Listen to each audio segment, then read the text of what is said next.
안녕하세요. 89번째 나는 나 방송입니다. 저는 이제 시작할 때 박인철 방송 나는 나 이렇게 이제 소개를 했는데요. 뭐 박인철을 굳이 뭐 앞설 것 없이 그냥 나는 나, 그러니까 제가 생각하고 있는 그 어떤 이 방송의 의미, 그러니까 내가 살아온 흔적을 남기겠다라는 차원에서 일단 오늘은 이제 나는 나 이렇게 얘기를 했습니다. 사실 제가 이제 일주일에 한 번씩 그 녹화를 하면서 그 위아래 틀니를 끼고 하다 보니까 뭐 때로는 위쪽 틀니가 이렇게 쑥 빠져가지고 발음이 이상하게 꼬일 때도 있고, 또 5년 전에 걸렸던 그 코로나의 영향으로 지금도 목이 칼칼해서 꼭 그 순간에 뭐 기침을 한다든지 아니면 이렇게 그 목을 한 번씩 다듬고 해서 뭐 매번 그럴 때마다 이제 변명을 하기도 좀 자꾸 반복되는 일이고 해서 이제 그냥 무시하고 진행을 하곤 했는데, 오늘은 이제 저 개인적인 얘기보다는 한 그 사람이 어떤 자기의 어떤 잠재적 가능성을 극대화시켜서 또 사회적 공헌을 하기 위해서는 개인의 어떤 재능과 노력만으로 그것이 다 해결되는 문제인가, 그런 부분에 대해서 한번 듣는 분들과 함께 고민을 해보고자 이제 생각을 하고 있습니다. 제가 이제 학교 다닐 때 그 선배님들이 이제 술 마시면서 이제 술자석에서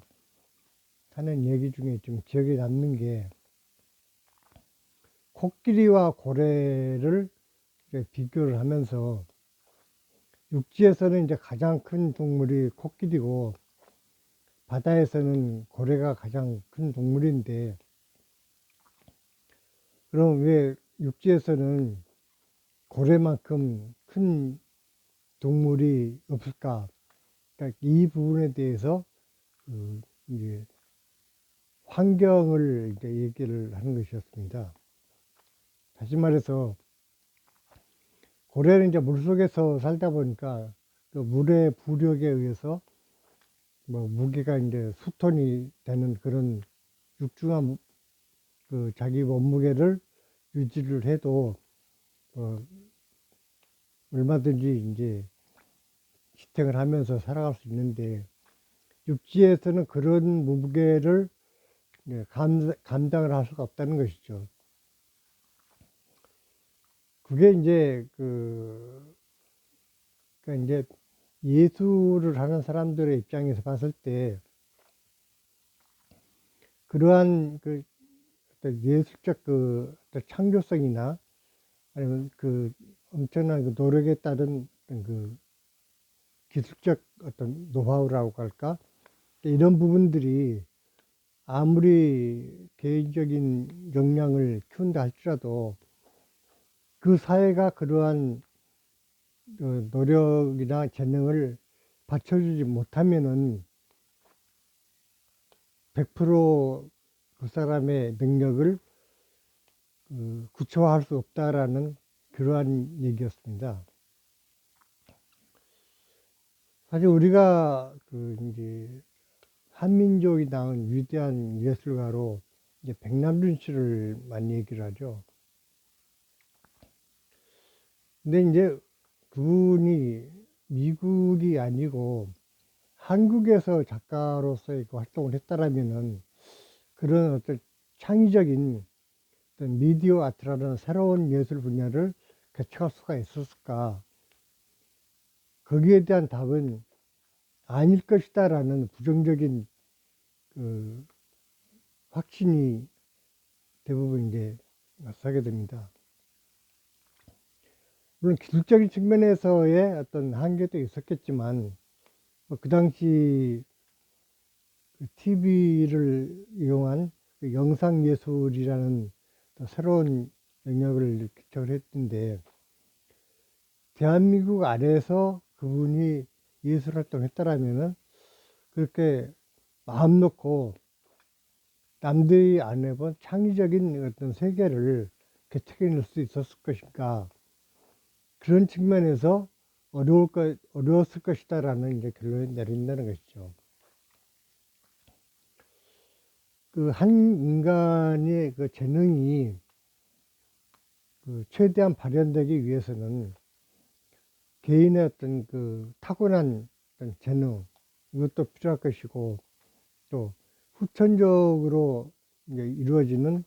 그 엄청난 그 초인적인 노력, 이런 것들도 필요할 것인데, 그럼 그 개인의 재능과 노력만으로는 아무리 열심히 노력을 해도 그것이 제대로 발현되기 어려울 수 있다라는 것이 사회적 환경이라는 것입니다. 우리가 그 르네상스 시대 그 예술가들 중에서 이제 가장 그 지금도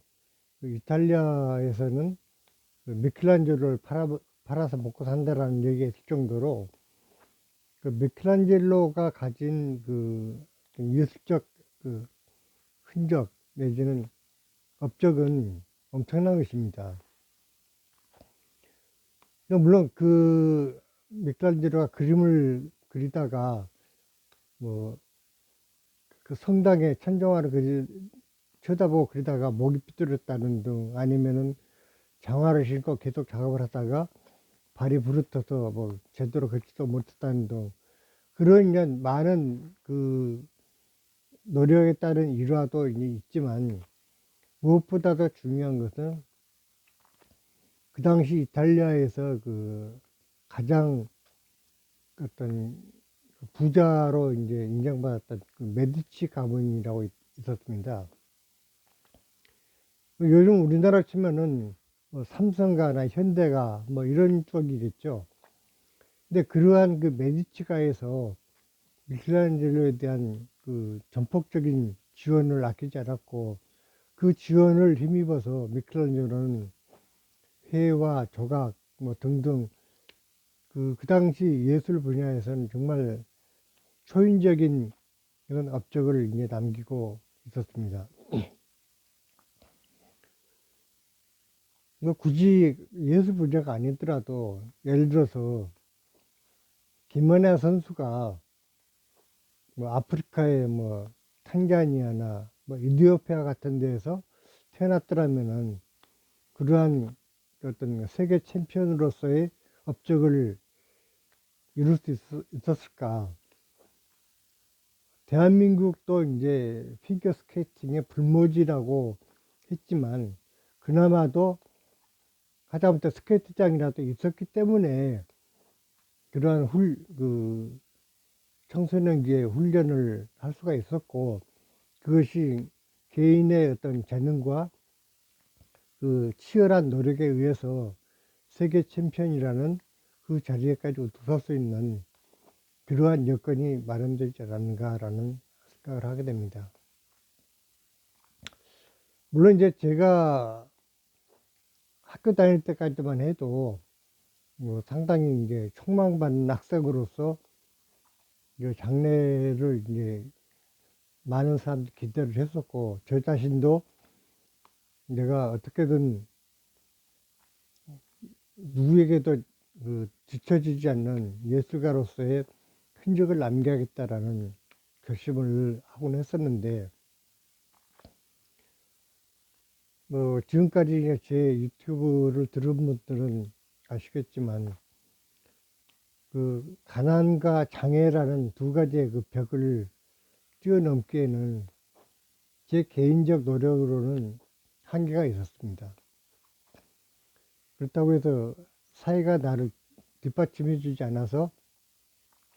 내가 예술가로 성향을 안 했다라고 굳이 뭐 변명을 하고 싶은 건 아니고 다만 제가 대학을 졸업하고 나서 그 2급 종교사 자격증을 받아가지고 나왔으면서도 교사가 되는데 수십 군데 이력서가 통과되고도 면접에서 탈락하는 쓴맛을 자그마치 3년 동안을 봐야 했고, 그러한 그 시험 때문에 3년 후에 학교에 이제 근무하게 되면서도 그 정도의 직장마저도 갖지 못하는 다른 장애인들이 대부분이라는 현실적인 그 상황 안에서 다른 그 그러니까 사회에 적응하지 못하는 그런 중증 장애인들에게 너무 미안한 생각이 들다 보니까 장애인을 위해서 만들어진 장애인 복지신문이라는 그 신문사에 뛰어들면서 뭐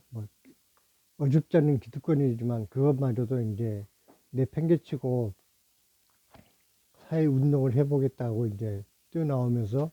그때 이제 고생길이 열렸고, 그러다 보니까는 뭐 작품을 계속할 수 있는 그런 상황도 그렇고 이제 계속 유지할 수가 없었습니다. 그런가 하면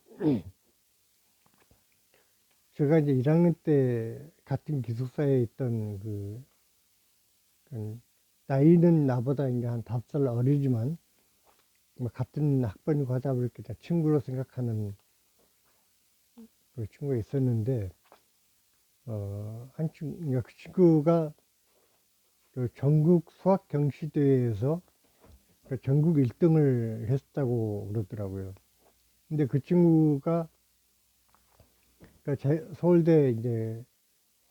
자연대를 들어와서 그 물리학과에 이제 전공을 결정을 했었는데, 요즘은 그 공부를 제일 잘하는 친구들이 다들 의대로 이제 지망을 하는데, 그 당시에는 가장 우수한 학생들은 그 물리학과를 선택을 하는 경우가 많았습니다. 그 친구도 이제 그 1학년 때 이제 그 당시에 그 자연대로 들어와서 이제 2학년 올라가면서 전공을 그냥 물리학으로 결정을 했었는데, 그러면서 그 당시에 그 운동권 동아리가 있었습니다. 그러니까 80년도에 대학을 들어온 사람들은 그 전두환 시절이었기 때문에 어떤 군사 독재에 대한 그 거부감이 굉장히 많았고, 또 그만큼 또 그 군사 정권의 그 대학생들에 대한 그 탄압이 심했고, 심지어는 그 박종철 열사처럼 목숨까지도 잃는 경우가 많이 있었습니다. 그런 환경에 놓여 있다 보니까 그렇게 그 뛰어난 그 두뇌를 가진 학생들이 뭐 일부는 운동권에서 합류해 가지고 운동하다 제적을 당하고, 또 어떤 학생들은 뭐 노동 현장으로 이제 파고들어서 어떤 그 노동자들과 함께 어떤 권리의식에 대한 것들을 이제 함께 고민하는 그런 경우도 있었고, 또 아주 극소수겠지만 일부는 뭐 농촌 활동으로 이제 뛰어들다든지, 아주 극단적인 경우에는 뭐 분신 자살이나 뭐 투신 자살까지 하면서 민주화에 대한 열망을 그야말로 온몸으로 그 부르짖는 그런 시기였습니다. 그런 상황이다 보니까 지금까지도 대한민국에서는 노벨 과학상 수상자가 단 한 명도 아직 안 나오고 있지 않습니까? 물론 평화상이나 문학상을 받는 것도 중요하겠지만은 진정으로 우리가 어떤 심도 있는 연구를 통해서 지금까지 그 어느 누구도 개척하지 않았던 새로운 세계를 열어가는 그러한 창조적인 그 인재가 대한민국에서 결코 멍청해서 안 나오는 것은 아닐 거라는 생각이 드는 것입니다. 특히나 이제 최근에 어떤 대한민국의 그 정치적 상황을 보더라도 어, 친위 쿠데타처럼 어떤 그 계엄을 통한 그 내란 사태가 발생하고 또 그 시민들의 힘으로 그야말로 피 한 방울 안 흘리고 민주화로 그 정상화시켜 나가는 그러한 어떤 한민족의 저력을 보여주어서 그야말로 전 세계 그 민주국가의 귀감이 되는 그런 자랑스러운 모습을 보이고 있지만은 그러는 과정에서 알게 모르게 발생하는 그 희생들이 얼마나 많은가 하는 것은 결코 드러나지 않아서 그러지 굉장히 많은 사람들이 자기 시간과 재능을 그러한 그 사회적 어떤 그 정상화를 위해서 그 바치는 그러한 그 한계 상황 속에서 지금까지 이제 대한민국은 성장을 해왔다고 볼 수가 있겠습니다. 제가 하고 싶은 얘기는 그리고 뭐 장황하게 얘기할 것도 없이 그냥 자기의 재능을 다른 아무 생각 없이 철저하게 우리 사회를 위해서 또는 자기 자신의 개발을 위해서만 몰입할 수 있는 그런 환경이 만들어진다면 그 한민족의 우수성으로 봤을 때 노벨 과학상도 얼마든지 탈 수 있는 그런 상황이 될 수 있지 않을까라는 생각을 하게 됩니다. 그렇다면은 가장 똑똑한 친구들이 이제 의대를 가는데 그럼 생리의학상은 왜 못 받느냐라고 질문할 수가 있겠죠. 그것은 의사를 지망하는 그 우수한 두뇌를 가진 학생들이 꼭 어떤 의학의 발전을 위해서 헌신한다기보다는 어떻게 하면 가장 쉽게 돈을 벌 수 있을까? 그러니까 물질적인 그 충족에만 관심을 갖다 보니까 평생을 그 실험실에서 시간을 보내야 되는 그러한 연구 자세 이런 것들이 결코 그 성숙할 수 없는 그런 환경에 대한민국이 아닌가라는 생각이 듭니다. 이제 어느 정도 우리 사회가 안정이 되고 또 재능이 많은 사람이나 적은 사람이나 힘이 있는 사람이나 없는 사람이나 누구나 행복하게 살아갈 수 있고 굳이 그 고통받고 소외된 이웃에 대한 관심을 갖지 않아도 적어도 정부가 그런 어떤 어려운 사람들에 대한 관심을 가지고 인간으로서의 최소한의 어떤 권익을 그 지탱할 수 있도록 해준다면 각자가 자기 자리에서 진정한 그 최선을 다했을 때 대한민국에는 뭐 노벨상 수상자도 나올 것이고 또 전 세계를 선도하는 이런 그야말로 선도 국가로서의 역할을 해낼 수 있지 않을까라는 생각이 듭니다. 그렇게 됐을 때 고래가 물속에서 코끼리보다 훨씬 큰 몸집을 가지고 유유히 헤엄치면서 살아갈 수 있는 것처럼 우리 사회가 그 용납할 수 있는 범위 내에서 얼마든지 세계적인 인재들이 나타나지 않을까라는 생각을 하게 되는 것입니다. 사실 저도 학교에서만 그냥 근무를 했더라도 뭐 학기 중에 학생들 가르치고 방학 때 작품하고 이런 식으로 해 나갔다면은 그냥 미술가로서 조각가로서의 한평생을 무난히 보낼 수 있었겠지만 그 많은 장애인들이 자리를 못 잡고 소외된 상태에서 그야말로 그 동정의 대상으로만 머물러 있는 그 상황을 조금이라도 벗어나게 하는데 일조를 하려고 했기 때문에 결국은 그 내가 고래처럼 크지 못하고 그 코끼리만큼의 그 크기도 키우지를 못하고 그대로 머문 게 아닌가라는 아쉬움이 지금도 마음 한구석에는 남아있는 것입니다. 그래서 요즘 그 사회적 분위기가 뭔가 AI 시대를 맞이하면서 대한민국이 그 여러 면에서 이제 선도적 입장에 서게 되는 것 같아서 참 다행이라는 생각이 들면서,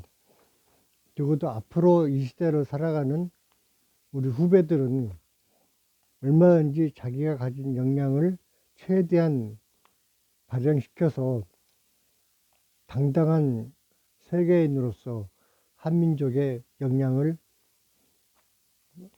발휘해 주기를 바라는 마음에서 오늘 얘기를 해봤습니다. 오늘은 이만 마치고 또 다음 주에 뵙겠습니다. 감사합니다.